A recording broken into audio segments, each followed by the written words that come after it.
مسجد الحرام مکۃ المکرمہ اور مسجد النبوی مدینہ المنورہ سے خطبے کا اردو ترجمہ کے لیے ہمارے سوشل نیٹ ورک کو فالو کرنا نہ بھولیں اور اپنے دوست احباب کے ساتھ بھی ضرور شیئر کیجیے۔ خطبہ جمعہ مسجد النبوی، تاریخ 20 جمادی الاول 1446 ہجری بمطابق 22 نومبر 2024 عیسوی۔ موضوع اللہ تعالیٰ پر حسن ظن، ایک عظیم طاقت۔ خطیب فضیلۃ الشیخ عبد الباری الثویتی حفظہ اللہ، ترجمہ عطاء اللہ بن عبد المجید۔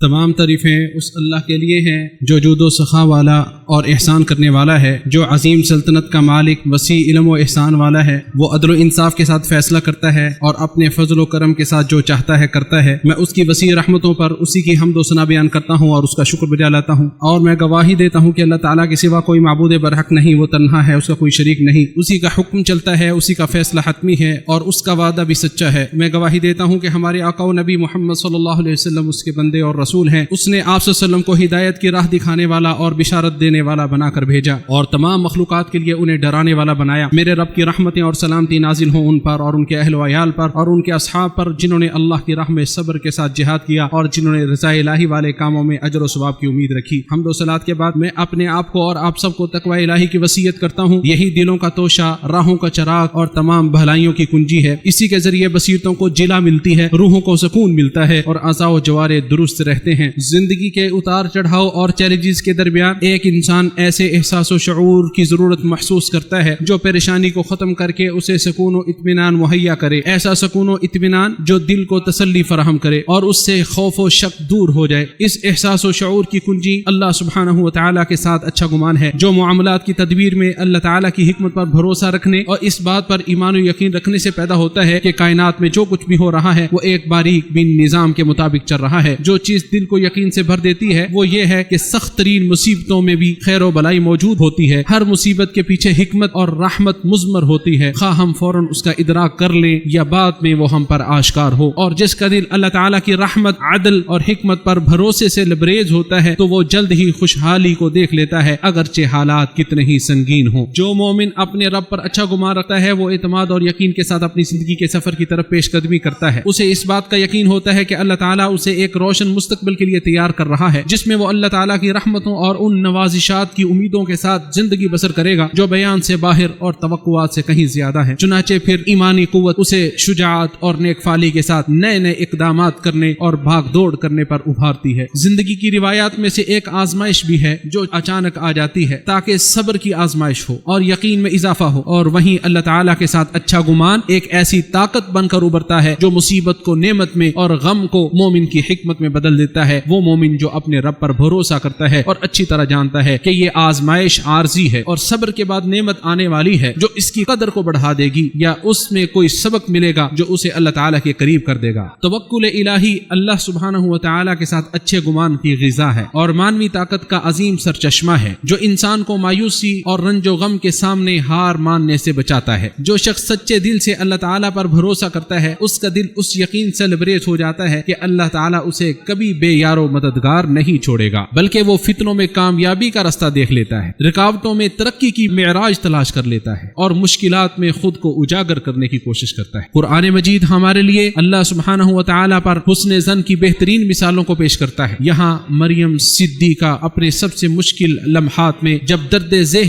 انہیں کھجور کے درخت کے تنے کی طرف لے آئی، وہ سخت مصیبت کی حالت میں کہنے لگیں جیسا کہ ارشاد باری تعالیٰ ہے، کاش میں اس سے پہلے مر چکی ہوتی اور میرا نام و نشان بھی باقی نہ رہتا۔ اور اس کے دل میں اللہ تعالیٰ پر حسن ظن پختہ تھا، چنانچہ اس نے آنے والی مصیبت سے یہ کہتے ہوئے اللہ تعالیٰ سے پناہ مانگی۔ وہ بولی، اگر تمہیں کچھ اللہ کا خوف ہے تو میں تم سے اللہ کی پناہ چاہتی ہوں۔ تب اللہ تعالیٰ کی رحمت اس پر نازل ہوتی ہے جیسا کہ اللہ تعالیٰ کا ارشاد ہے، اس وقت درخت کے نیچے سے فرشتے نے انہیں پکار کر کہا، غم زدہ نہ ہو، تمہارے پروردگار نے تمہارے نیچے ایک چشمہ بہا دیا ہے اور کھجور کے تنے کو اپنی طرف ہلا، وہ تجھ پر تازہ پکی ہوئی کھجوریں گرائے گی، پس کھا اور پی اور اپنی آنکھ ٹھنڈی کر۔ اللہ سبحانہ و تعالیٰ پر حسن ظن اور عظمت ایمان سے بھرپور ایک منظر وہ بھی وہی ہے جو اللہ تعالیٰ کے نبی ابراہیم علیہ السلام کی کہانی میں نمایاں ہے جب انہیں آگ میں ڈالا گیا تھا۔ یہ ایک ایسی صورتحال تھی جہاں تمام ظاہری علامات یقینی موت کی طرف اشارہ کر رہی تھی، لیکن انہوں نے گہرے ایمان اور مکمل یقین کے ساتھ توکل کے محفوظ قلعے میں پناہ لے کر کہا حسبی اللہ و نعم الوکیل، بے شک میرے لیے اللہ ہی کافی ہے اور وہ بہترین کارساز ہے۔ اور اللہ تعالیٰ کبھی اپنے مخلص بندے کو بے یار و مددگار نہیں چھوڑتا، چنانچہ اللہ تعالیٰ کے حکم سے آگ ٹھنڈی اور سلامتی والی ہو گئی۔ اور توکل کی عظمت اور حسن ظن کے ثمرات و فوائد پر یہ قصہ ایک بہترین دلیل ہے۔ اللہ تعالیٰ پر حسن ظن کا ایک منظر و مظہر ہمارے نبی محمد صلی اللہ علیہ وسلم کی ہجرت کے دن بھی نمایاں ہوتا ہے، جب وہ اپنے ساتھی ابو بکر صدیق رضی اللہ تعالیٰ عنہ کے ساتھ غار میں تھے اور ان کے چاروں طرف خطرہ منڈلا رہا تھا، یہاں تک کہ ابو بکر صدیق رضی اللہ تعالیٰ عنہ نے خوف کے مارے کہا اگر ان میں سے کوئی شخص اپنے قدموں کے نیچے دیکھ لے تو ہمیں دیکھ لے گا۔ تو نبی کریم صلی اللہ علیہ وسلم نے پختہ یقین اور سکون کے ساتھ جواب دیا، اے ابو بکر تمہارا ان دونوں کے بارے میں کیا خیال ہے جن کا تیسرا اللہ تعالیٰ ہے؟ اس سے یہ ثابت ہوتا ہے کہ اللہ تعالیٰ پر حسن ظن رکھنے والے دل خوف کے سامنے لرزتے نہیں ہیں۔ اور پھر سکون و اطمینان مزید پختہ ہو گیا جب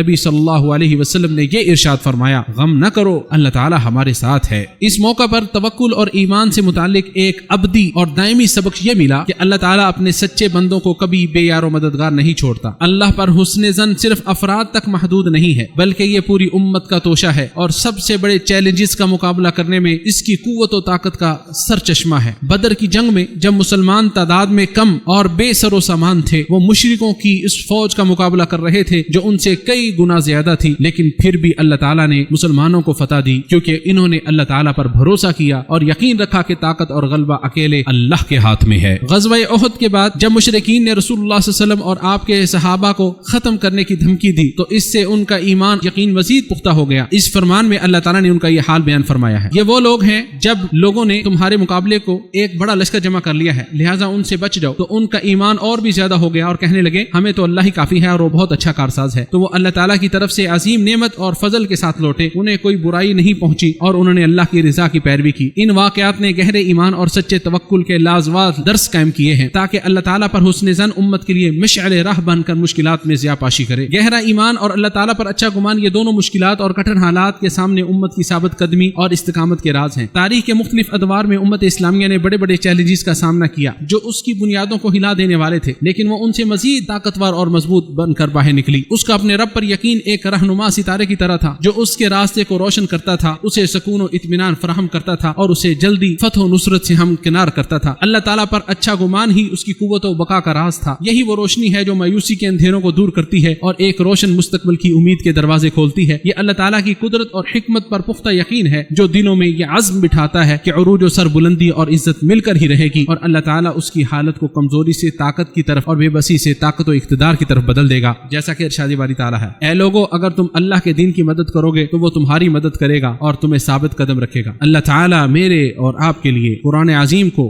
باعث برکت بنائے، مجھے اور آپ کو اس کی آیات اور ذکر حکیم سے نفع پہنچائے۔ میں انہی کلمات پر اپنی بات کو ختم کرتا ہوں اور اللہ تعالیٰ سے اپنے لیے اور آپ سب کے لیے مغفرت طلب کرتا ہوں، لہٰذا آپ بھی اس سے مغفرت طلب کریں، بے شک وہ بہت زیادہ معاف کرنے والا ہے اور رحم کرنے والا ہے۔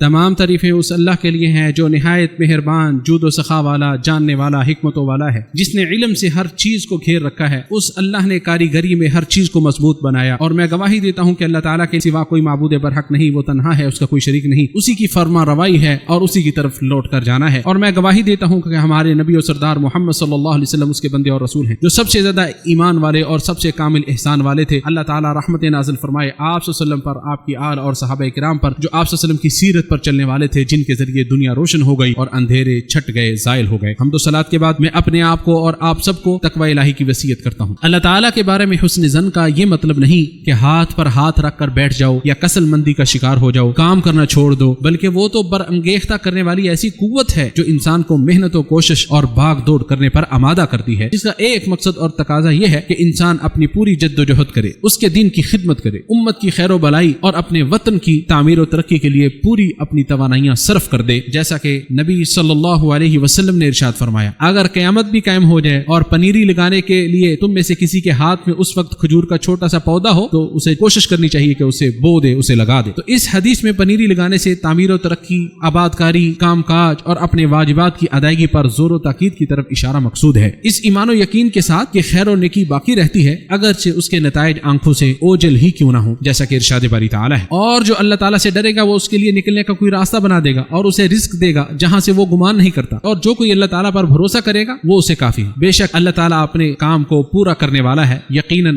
اللہ نے ہر چیز کے لیے ایک اندازہ مقرر کیا ہے۔ اللہ کے بندو درود و سلام پڑھو رسول ہادی صلی اللہ علیہ وسلم پر، کیونکہ تمہیں اللہ تعالیٰ نے اپنی کتاب میں اس بات کا حکم دیا ہے، بے شک اللہ تعالیٰ اور اس کے فرشتے نبی صلی اللہ علیہ وسلم پر درود بھیجتے ہیں۔ اے لوگو جو ایمان لائے ہو ان پر درود بھیجو اور خوب سلام بھیجو۔ اے اللہ محمد صلی اللہ علیہ وسلم اور آل محمد صلی اللہ علیہ وسلم پر رحمت نازل فرما، اور آپ کے ساتھیوں پر اے اللہ تو خلفائے راشدین، ہدایت یافتہ اماموں ابو بکر، عمر، عثمان و علی اور تمام آل و اصحاب سب سے راضی ہو جا، اور ان کے ساتھ ساتھ اپنے عفو و درگزر اور فضل و کرم کی بدولت ہم سے بھی راضی ہو جا۔ اے سب سے زیادہ رحم کرنے والا، اے اللہ اسلام اور مسلمانوں کو غلبہ عطا فرما، کفر و اہل کفر کو ذلیل و رسوا فرما، اس ملک اور تمام مسلم ممالک کو امن و امان کا گہوارہ بنا دے۔ اے اللہ ہم تجھ سے جنت کا سوال کرتے ہیں اور ایسے قول و فعل کی توفیق کا سوال کرتے ہیں جو ہمیں جنت سے قریب کر دے۔ یا اللہ ہم جہنم کی آگ سے تیری پناہ چاہتے ہیں اور ہر ایسے قول و فعل سے بھی جو ہمیں جہنم کے قریب کر دے۔ اے اللہ ہم تجھ سے ہر بھلائی کا سوال کرتے ہیں، خواہ وہ جلدی ملنے والی ہے یا دیر سے، اسے ہم جانتے ہیں یا نہیں جانتے، ہر اس برائی سے تیری پناہ مانگتے ہیں جو جلدی ملنے والی ہے یا دیر سے، اسے ہم جانتے ہیں یا نہیں جانتے۔ اے اللہ ہم تجھ سے خیر و بلائی کی ابتدا و انتہا، اس کی جامع چیزوں، اس کے اول و آخر اور ظاہر و باطن کا سوال کرتے ہیں، اور جنت میں بلند درجات کا سوال کرتے ہیں۔ اے ہمارے پروردگار ہماری مدد فرما، ہمارے خلاف کسی کی مدد نہ کرنا، ہماری تائید و نصرت فرما، ہمارے خلاف کسی کی تائید و نصرت نہ کرنا، ہمارے حق میں تدبیر فرما، ہمارے خلاف تدبیر نہ کرنا، ہماری رہنمائی فرما اور ہدایت کو ہمارے لیے آسان بنا دے، اور جو ہمارے خلاف بغاوت کرے اس کے مقابلے میں ہماری مدد فرما۔ اے ہمارے رب اہل فلسطین پر جو مصیبت آئی ہے اور تکلیف آئی ہے وہ تو جانتا ہے اور اسے تو دور کرنے پر قادر ہے۔ اے ہمارے رب ان کی مصیبت تکلیف کو دور فرما، وہ ننگے پاؤں ہیں انہیں پہننے کا سامان مہیا فرما، وہ بھوکے ہیں ان کے لیے کھانا مہیا فرما، وہ ننگے بدن ہیں انہیں لباس عطا فرما، وہ مظلوم ہیں انہیں فتح یاب فرما۔ یا اللہ تو اپنے اور ان کے دشمن ظالم یہودیوں کے خلاف ان کی مدد فرما۔ اے اللہ ہمارے امام خادم حرمین شریفین کو اور ان کے ولی عہد کو اپنے پسندیدہ کاموں کی توفیق عطا فرما، ان کے ذریعے اسلام و مسلمانوں کو نفع پہنچا اور تمام مسلم حکمرانوں کو اپنی کتاب قرآن مجید پر عمل پیرا ہونے کی اور شریعت کو نافذ کرنے کی توفیق عطا فرما۔ اے ہمارے پروردگار ہمیں دنیا میں بھلائی اور آخرت میں بھی بھلائی عطا فرما اور ہمیں آگ کے عذاب سے محفوظ فرما۔ اے ہمارے پروردگار ہم نے اپنی جانوں پر ظلم کیا اور اگر تو نے ہمیں نہ بخشا اور ہم پر رحم نہ کیا تو یقیناً ہم ضرور خسارہ پانے والوں میں سے ہو جائیں گے۔ اے ہمارے پروردگار ہمیں اور ہمارے ان بھائیوں کو بخش دے جنہوں نے ایمان لانے میں ہم سے پہل کی، اور ہمارے دلوں میں ان لوگوں کے لیے کوئی کینہ نہ رکھ جو ایمان لائے۔ اے ہمارے پروردگار یقیناً تو بے حد شفقت کرنے والا، نہایت رحم کرنے والا ہے۔ بے شک اللہ تعالیٰ عدل و احسان کا اور قرابت والے کو دینے کا حکم دیتا ہے، بے حیائی، برائی اور سرکشی سے منع کرتا ہے، وہ تمہیں نصیحت کرتا ہے تاکہ تم نصیحت حاصل کرو اور اللہ تعالیٰ کا تم ذکر کرو، یقین اللہ تعالیٰ کا ذکر سب سے بڑا ہے، اللہ تعالیٰ سب کچھ جانتا ہے جو تم کچھ کرتے۔